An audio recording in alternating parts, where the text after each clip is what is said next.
क्या कभी सोचा है कि यह स्वादिष्ट खाना कहाँ से आता है? हर एक चावल का दाना, हर एक रसीला आम अपनी एक कहानी लेकर आता है। भारतीय कृषि की कहानी। भारत, यहाँ के खेत और अलग अलग भौगोलिक विशेषताएं कमाल की हैं। हम कृषि के मामले में एक सुपर पावर हैं। सोचो, हर 3 में से 2 लोग यहाँ खेती से अपनी रोजी रोटी कमाते हैं। वाह, इतनी मेहनत हर एक प्लेट खाने की थाली के पीछे। लेकिन खेती सिर्फ फसलें उगाने का नाम नहीं है, ये तो एक तरीका है जिंदगी जीने का, एक परंपरा जो पुरानी पीढ़ियों से नए जमाने तक चली आ रही है। पहले बैल से हल चलाने से लेकर आज के आधुनिक मशीनों तक भारतीय खेती बहुत बदल चुकी है। यह हमेशा विकसित हुई है, जमीन, तकनीक और अपने लोगों की परंपराओं के साथ। तो चलो खेती के अलग अलग रंग एक्सप्लोर करें जो भारतीय कृषि को इतना रोचक और अनोखा बनाते हैं। सोचो, अगर हमारे जीवन का हर एक दिन प्रकृति के साथ तालमेल करके चलता हो। यह है प्रारंभिक जीविका निर्वाह कृषि, प्रिमिटिव सब्सिस्टेंस फार्मिंग की कहानी। जीविका निर्वाह कृषि खेती का एक ऐसा तरीका है जिसमें किसान मुख्य रूप से अपने और अपने परिवार के खाने के लिए फसलें उगाते हैं। थोड़ा बहुत एक्स्ट्रा बेच भी सकते हैं, लेकिन मेन गोल तो अपनी ज़रूरतों को पूरा करना होता है। भारत के कुछ छोटे छोटे कोनों में लोग आज भी इस ओल्ड तरीके से खेती करते हैं। कल्पना कीजिए, एक परिवार एक साथ मिलकर काम कर रहा है। जो टूल्स और तरीके उनके दादा दादी के ज़माने के हैं वही यूज़ कर रहे हैं। वो पहले जंगल का एक हिस्सा साफ करते हैं। इस प्रोसेस को स्लैश एंड बर्न यानी कर्तन दहन कृषि कहते हैं। फिर वो वहाँ अपने खाने के लिए फसल उगाते हैं। जब मिट्टी उपजाऊ नहीं रहती तो वो दूसरी जगह चले जाते हैं। इससे पुरानी मिट्टी को रेस्ट मिलता है और प्रकृति अपना काम करके उसे वापस उपजाऊ बनाती है। यह तरीका हर जगह अलग अलग नामों से जाना जाता है। भारत के नॉर्थ ईस्ट में इसे झूमिंग कहते हैं, मणिपुर में पमलौ, छत्तीसगढ़ में दीपा और दुनिया के दूसरे हिस्सों में भी, मेक्सिको में मिल्पा, वेनेजुएला में कोनुको। जो जगह ज़्यादा भीड़ भाड़ वाली होती है वहाँ ज़मीन बहुत कीमती होती है। वहाँ के किसान एक खास तरीका अपनाते हैं जिसे इंटेंसिव सब्सिस्टेंस फार्मिंग या गहन जीविका कृषि कहते हैं। गहन जीविका कृषि एक टाइप की खेती है जहाँ किसान केवल अपने और अपने परिवार को खिलाने के लिए पर्याप्त भोजन उगाने पर ध्यान केंद्रित करते हैं। इसमें हर एक इंच ज़मीन का पूरा इस्तेमाल होता है, कुछ भी वेस्ट नहीं होता। ये किसान बस मेहनत नहीं करते, अपना सब कुछ दांव पर लगा देते हैं। ये किसान फर्टिलाइजर्स और पानी का अच्छे से यूज़ करते हैं ताकि ज़्यादा से ज़्यादा फसल उगा सकें। क्यों? ताकि अपने परिवार को पाल सकें। पर यह काम आसान नहीं है। ज़मीन छोटी छोटी होती है और विरासत के कानून के कारण और भी छोटे छोटे टुकड़ों में बंट जाती है। फिर भी ये किसान हिम्मत नहीं हारते। उनकी लगन और परिवार के लिए प्यार उन्हें हमेशा आगे बढ़ने की ताकत देता है। सोचो, एक ऐसी फार्म जो सिर्फ खाने के लिए नहीं बल्कि मार्केट में बेचने के लिए फसल उगाती है। ये है कमर्शियल फार्मिंग, वाणिज्यिक कृषि, जिसका एक ही एम है, प्रॉफिट बनाना। यहाँ सब कुछ इस तरह होता है कि ज़्यादा से ज़्यादा पैसा कमाया जा सके। कमर्शियल फार्मर्स के पास पावरफुल टूल्स होते हैं। वो HYV high yielding variety seeds यानी उच्च उपज देने वाली किस्म के बीज लगाते हैं जो ज़्यादा फसल देते हैं। फर्टिलाइजर्स डालते हैं ताकि मिट्टी और फर्टाइल बने। कीटों को दूर रखने के लिए कीटनाशक का यूज़ करते हैं ताकि पेस्ट्स या कीट खत्म हो जाएं। हर चीज़ इसलिए कि प्रोडक्शन बढ़ सके। पर हर जगह कमर्शियल फार्मिंग एक जैसी नहीं होती। एक रीजन में राइस मार्केट के लिए ग्रो होता है और दूसरी जगह सिर्फ घर चलाने के लिए।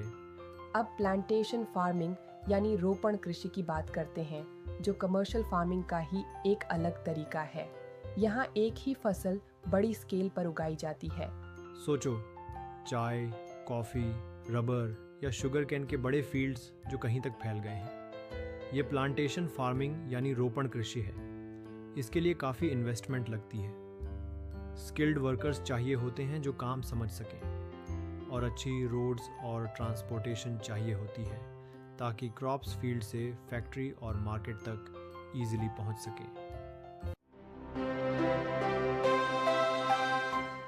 भारत का क्लाइमेट एक मैजिक की तरह है जो हमें 3 अलग अलग क्रॉपिंग सीजन्स या फसल मौसम देता है, रबी, खरीफ और जैद। खरीफ यह मानसून के मौसम में उगाई जाने वाली फसलें हैं। यह जून से अक्टूबर तक चलता है। उदाहरण हैं धान, मक्का, बाजरा, ज्वार, कपास, मूंगफली। असम, वेस्ट बंगाल और कोस्टल स्टेट्स जिनमें हैवी रेनफॉल होती है इन क्रॉप्स के लिए परफेक्ट हैं। रब्बी यह सर्दियों के मौसम में उगाई जाने वाली फसलें हैं। यह अक्टूबर से मार्च तक चलता है। उदाहरण है गेहूं, जौ, चना, सरसों, आलू इत्यादि। पंजाब, हरियाणा और उत्तर प्रदेश जैसे स्टेट्स इन क्रॉप्स के प्रोडक्शन में सबसे आगे हैं। जायद यह ग्रीष्म में उगाई जाने वाली फसलें हैं। यह मार्च से जून तक चलता है। यह छोटा पर मज़ेदार सीज़न है, बिल्कुल उन फ्रूट्स की तरह जो यह हमें देता है। वाटरमेलन, खरबूजे और खीरे इत्यादि समर के दिनों में एक रिफ्रेशिंग ब्रेक देते हैं। भारत के खेत तो कमाल के होते हैं, दुनिया के लिए ख़ास फसलें उगाते हैं। चलो हर एक फसल की खासियत जान लेते हैं। चावल बहुत सारी इंडियन डिशेस का राजा। ये खरीफ फसल गर्मी और नमी पसंद करती है। मानसून के बाद हरे भरे खेतों का मज़ा अलग ही है। भारत दुनिया का दूसरा सबसे बड़ा राइस प्रोड्यूसर है, चीन के बाद। गेहूं यह रब्बी फसल ठंडी हवाओं में खुश होती है। गेहूं नॉर्थ और नॉर्थ वेस्ट इंडिया के खाने का आधार है। चपाती, ब्रेड, सब में इसका ही मैजिक है। मिलेट्स, ज्वार, बाजरा और रागी, ये छोटे छोटे अनाज सुपर स्ट्रॉन्ग होते हैं। ड्राई एरियाज में भी इजीली उग जाते हैं और न्यूट्रिएंट्स से भरपूर हैं। दालें, दाल और बीन्स प्रोटीन रिच क्रॉप्स हैं, हेल्थ के लिए बेस्ट होते हैं और साथ ही सॉइल की नाइट्रोजन को भी बढ़ाते हैं। गन्ना, ये लंबी और जूसी फसल गर्मी और ह्यूमिडिटी पसंद करती है। चीनी, गुड़ और शक्कर सब इसी से बनते हैं। तिलहन, ग्राउंडनट, सरसों और तिल कुकिंग ऑयल के लिए परफेक्ट है और सोप और कॉस्मेटिक्स में भी काम आते हैं। चाय, असम और दार्जिलिंग के हिली एरियाज का किंग क्रॉप है टी। कूल और मॉइस्ट क्लाइमेट की वजह से यहाँ की चाय का टेस्ट वर्ल्ड फेमस है। कॉफ़ी, तेज खुशबू वाली कॉफ़ी साउथ इंडिया के हिली एरियाज जैसे कर्नाटक, केरला, तमिलनाडु में उगती है। फ्रेश कॉफ़ी बीन्स की खुशबू तो अलग ही लेवल की होती है। फल और सब्जियाँ, इंडिया एक हॉर्टिकल्चर हेवन है। Juicy mangoes, sweet bananas, crispy apples और टेस्टी ग्रेप्स, सब कुछ मिलेगा। बोलो तुम्हें क्या पसंद है, इंडिया में सब कुछ है। कपास, यह king of fibres dry areas में होता है और टेक्सटाइल इंडस्ट्री, वस्त्र उद्योग या कपड़ा उद्योग का बैकबोन है। क्लॉथ्स, बेडशीट्स सब इससे बनते हैं। जूट गोल्डन फाइबर के नाम से फेमस है। इसका उपयोग बैग्स, रस्सी, सुतली और कालीन बनाने के लिए भी किया जाता है। यह स्ट्रॉन्ग और इको फ्रेंडली होते हैं।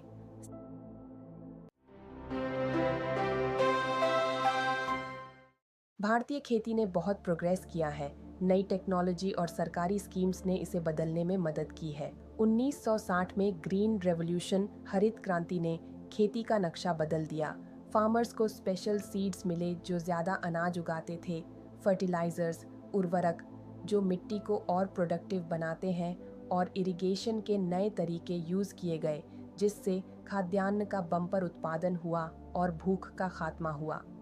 फिर आई व्हाइट रिवॉल्यूशन, सफ़ेद क्रांति। ये खेती नहीं, दूध का रिवॉल्यूशन था। बेहतर नस्ल और डेयरी सहकारी समितियों की बदौलत भारत विश्व का सबसे बड़ा दुग्ध उत्पादक देश बन गया है। यह एक बहुत बड़ी उपलब्धि है और यह देश के किसानों की मेहनत और सरकार के सहयोग का नतीजा है।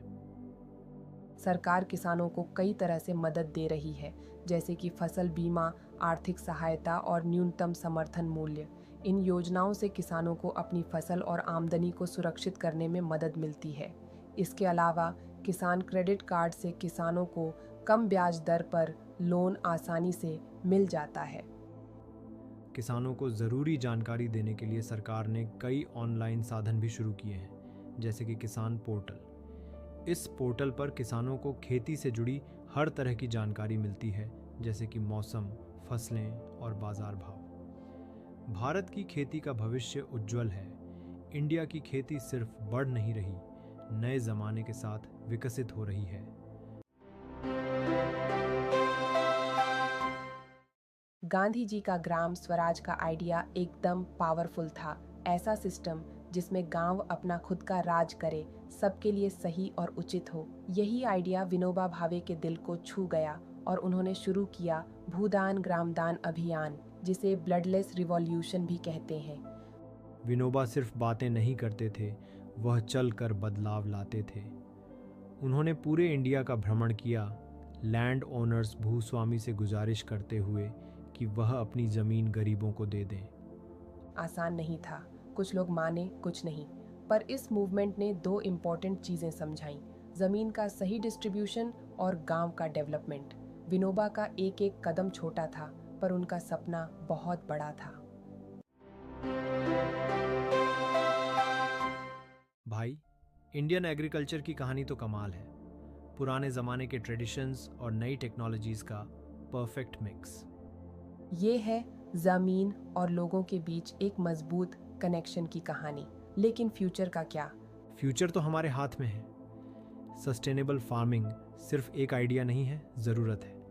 फार्मर्स को एम्पावर करना ऑप्शनल नहीं है, ये ज़रूरी है। और फूड सिक्योरिटी, वह तो हमारे कल का वादा है। टेक्नोलॉजी हमारा साधन है, सस्टेनेबिलिटी यानी धारणीयता हमारा रास्ता, और फार्मर्स हमारी ताकत। ये सब इंडियन एग्रीकल्चर को नई बुलंदियों तक ले जा सकते हैं।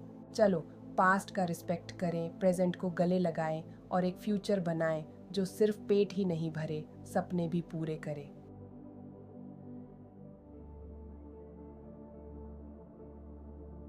Got any questions?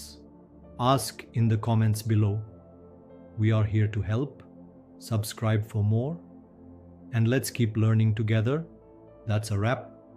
Now go out there and amaze the world with what you've learned. See you in the next one.